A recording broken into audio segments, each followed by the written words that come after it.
The Pasi Nezvigananda Slogan yoonekwa kunzi yava kuzohijackwa yako atakiwa manje.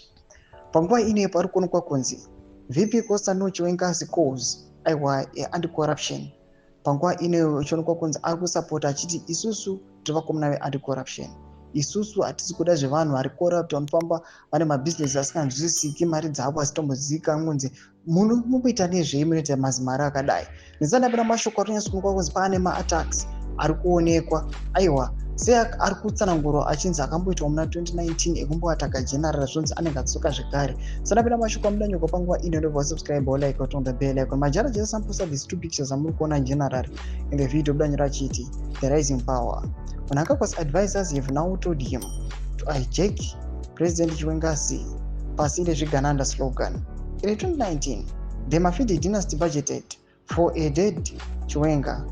They were convinced he would never come back from China alive. Today, Chiwenga is there, blocking their way. Thomas Kwarukonoko kunzi VP Costa Chiwenga aiwa zvinongozikanwa nemarumors anongotenda anozingozikana kuti general vakamborwara azvimborikana kutombobvunza zvinhu zvozikanwa nemunhu wese.